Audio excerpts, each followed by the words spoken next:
So 2 కిడ్నీలు కూడా fail అయిపోయాయి.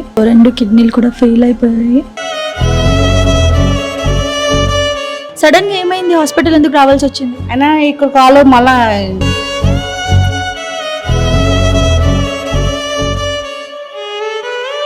సో మేమైతే మా శశి టీవీ బృందం నుంచి అయితే మేము మాకు తోచిన సాయం అయితే చేస్తున్నాము ఫిష్ వెంకట్ గారికి.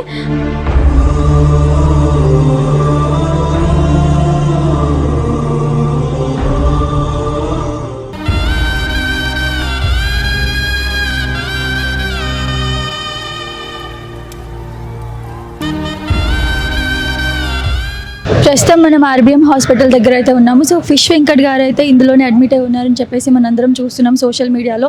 చాలా బాధకి గురవుతున్నారు అందరూ. ఒక ఆర్టిస్ట్ అలాంటి సిచ్యువేషన్కి రావడం, చాలా క్రిటికల్ సిచ్యువేషన్లో ఉన్నారు, ఐసీయూలో ఉన్నారని చెప్పేసి అయితే మనం వింటా ఉన్నాం కదా.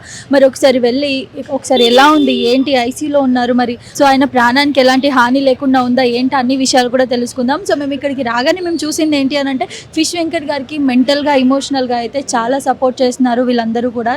చాలామంది కూడా ఇక్కడ ఉండి ఆయనతో పనిచేసిన వాళ్ళు, ఇండస్ట్రీ వాళ్ళందరూ కూడా తనకు సపోర్ట్ చేస్తూ, తనకు హెల్ప్ చేస్తూ ఫండింగ్ కూడా చేస్తున్నారు. అండ్ రీసెంట్గా ఇందాకే ఒక 1 అవర్ క్రితం కూడా జనసేన పార్టీ నుంచి కూడా కొందరు కార్యకర్తలు వచ్చి వీళ్ళకి హెల్ప్ అయితే చేయడం జరిగింది. ప్రస్తుతం ఇదే హాస్పిటల్లో ఉన్నారు. లోపలికి వెళ్ళి మాట్లాడదాం, అసలు ఎలా ఉన్నారు ఏంటి, మరిన్ని విషయాలన్నీ కూడా మనం తెలుసుకునే ప్రయత్నం చేద్దాం రండి.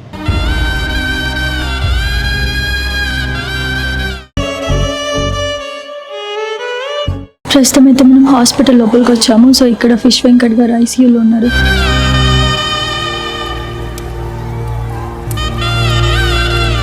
సో చాలా రిక్వెస్ట్ చేసి మేము లోపలికి అయితే వచ్చాము. సో ప్రెజెంట్ అయితే ఈ పరిస్థితిలో ఉన్నారు. స్పందించట్లేదని చెప్పేసి అంటున్నారు డాక్టర్స్ అందరూ కూడా. కొంచెం టైం పడుతుంది అని అంటున్నారు. సో 2 కిడ్నీలు కూడా ఫెయిల్ అయిపోయాయి.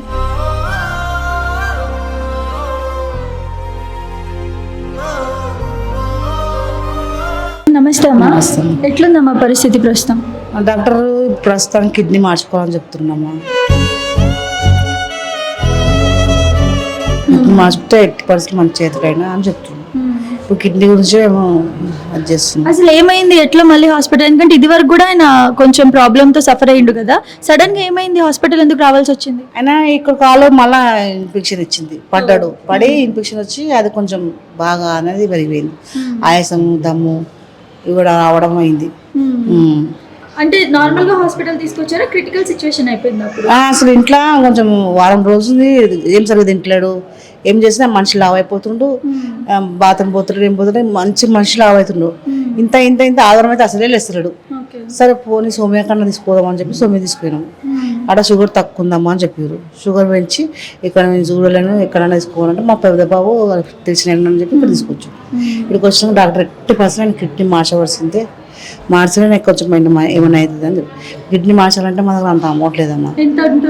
ఒక 50 లక్షల దాకా అయితే అంట, 50-60 లక్షలు అయితే అవుతుందంట.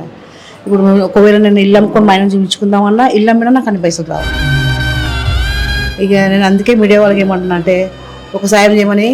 పవన్ కళ్యాణ్, చిరంజీవి, ఎన్టీఆర్ ఆయన నుంచి ఎన్ని మంది చేసిన వాళ్ళు ఎవరో గవర్నమెంట్ నుంచి అన్నా మా చేతికి ఇవ్వకుండా పోలేదు, మాకు ఒక రూపాయి ఇవ్వకుండా పోలేదు, మా ఆయనకు ట్రీట్మెంట్ చేయించాలని నేను అంటున్నాను. అంతే, అంత అందరం రేవంత్ రెడ్డిని అందరినీ. ప్రస్తుతం ఎలా ఉంది మరి వీళ్ళు ఇప్పుడు మన ఇండస్ట్రీకి సంబంధించి? ఇప్పుడు ఆయన ఎన్నో ఇయర్స్ నుంచి ఉన్నారు కదా మన ఇండస్ట్రీలో, వాళ్ళందరూ ఏమన్నారు, ఏమైనా కాల్స్ వచ్చాయా? ఇక ఇప్పటిదాకా ఏం రావాలమ్మా. ప్రభాస్ వాళ్ళ పిఏనో ఓ రోజు చేసారు, మా బాబు మాట్లాడి మరి ఏం మాట్లాడి తెలియదు. ఏమైనా హెల్ప్ చేస్తామన్నారా? అదే చేస్తున్నారో మరి ఏమన్నా తెలియదు నాకు. మా బాబు మాట్లాడాడు. కవిత కూడా ఫోన్ చేసింది, మధ్యాహ్నం 2 గంటలకు అట్లా చేస్తామా అక్కడ రండి అన్నదో మనం ఇంక చేయలేదేమి. సో హెల్ప్ అయితే దొరుకుతుందని ఆశ అయితే ఉంది. ఆశతోనే ఇవన్నీ చేయడమ్మా. మరి కోలుకునే అవకాశాలు అయితే ఉన్నాయి కదమ్మా? కోలుకునే అవకాశం. కిడ్నీ మెయిన్ మార్చాలి. కిడ్నీ మార్చాలంటే మంచిగా అవుతుందంటే కోలుకునే అవకాశాలు అయితే మెయిన్ కిడ్నీ. మరి ఇప్పుడు మీరు జనాలతో ఏం కోరుకుంటున్నారు? అదే కోరుకుంటున్నాను. నాకు చెప్తున్నా కదా, నాకు ఏం ఇవ్వకున్నా పర్లేదు, ఆయన మంచిగా చేస్తే ట్రీట్మెంట్ చాలా నాకు వాళ్ళకే కట్టుకుంటారు, ఎవరు చేస్తారో వాళ్ళకి కట్టేస్తారు. నాకు 1 రూపాయి అని చెప్తున్నాను.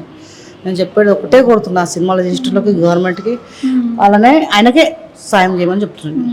సో మేమైతే మా శశి టీవీ బృందం నుంచి అయితే మేము మాకు తోచిన సాయం అయితే చేస్తున్నాము ఫిష్ వెంకట్ గారికి. అమ్మా ఇది మీరు ఆయన మందులకు దేనికో వాడండి. అండ్ మేము ఇక్కడ ఫోన్పే కూడా వేస్తాము. PhonePe and IFSC code account number అన్ని కూడా మీకు స్క్రీన్ పైన కనిపిస్తూ ఉంటుంది. సో మీకు తోచిన సహాయం మీరు చేయండి. మీరు ఒక 1000 రూపీస్ చేసినా కూడా వీళ్ళకి చాలా హెల్ప్ అవుతుంది. సో అమ్మ ఇప్పుడు ప్రెసెంట్ అయితే స్పందిస్తున్నారు, తింటున్నారేమన్నా? మొన్న ఒక ప్లేట్ ఇడ్లీ తెప్పిస్తే వాళ్ళు ఒకటి తిన్నాడమ్మా, కొంచెం కాఫీ తాగిండు, అంతేగాని మళ్ళీ ఇప్పటిదాకా అసలు ఏం తిన్నాడు. లిక్విడ్ తెప్పించి సీరియస్ కండిషన్ అయితే ఏం లేదు కదా, కోలుకుంటారు మెల్లిమెల్లిగా ఉంటానని చెప్తుంది డాక్టరు. కాకపోతే ఖచ్చితంగా అప్పుడేమో దినం తప్పి దినం ఉండే, ఇప్పుడు డైలీ చేస్తుంది. 3 days ఒకసారి చేసేది, ఇప్పుడు డైలీ డయాలసిస్ చేసుకుంటూనే ఒక గంట 2 గంటలు బాగుంటాడు, తర్వాత మళ్ళీ అంటే ఏదో స్థితి. అప్పుడు మీరు రీసెంట్గా కొన్ని వీడియోస్లో చెప్పారు కదా, అంటే నార్మల్గా అయినా ముందు హెల్త్ ఖరాబ్ అయిన తర్వాత మంచిగా అయిపోయాడు కదా, మంచిగా అయిన తర్వాత మళ్ళీ తాగడం లాంటివి చేసిరా? కిడ్నీలు ఫెయిల్ ఎందుకని అసలు? అంటే తాగడం ఏం చేయలేడు, అదే ఏదో అప్పుడప్పుడు నిద్ర పట్టక కొంచెం నిద్ర పట్టక అంతే, తప్పించి తాగాలని కాదు. మరి కిడ్నీలు ఫెయిల్ అవ్వడానికి మెయిన్ కారణం ఏం చెప్పారు అదే స్టార్టింగ్ లా డాక్టర్లు? కారణం ఏం చెప్పారు మరి? అంటే ఇప్పుడు ఆయనకు బీపీ ఉంది, షుగర్ ఉంది, థైరాయిడ్ ఉంది కదమ్మా, ఏదన్నా ఒకటి వచ్చే సూచనలు కనిపిస్తాయి అని చెప్పి, అది మెయిన్ పాయింట్ అయితే షుగర్తోనే దానివల్ల. సో మనందరం కూడా ప్రార్థిద్దాం తొందరగా ఫిష్ వెంకట్ గారు కోలుకోవాలని.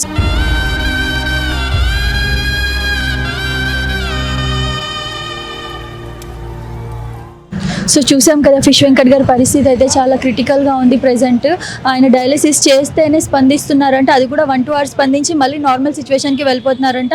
ఆయన కొంచెం స్పందించడం స్టార్ట్ చేస్తేనే మనం ఆపరేషన్ చేయొచ్చు అని చెప్పేసి అంటూ ఉన్నారు. సో కిడ్నీల ఆపరేషన్ అయితే ఖచ్చితంగా చేయించుకోవాలి, చేయించుకుంటే మాత్రం కోలుకుంటారని చెప్పారు. సో దానికి ఒక 50 లక్షల వరకు అవుతుందని చెప్పారు.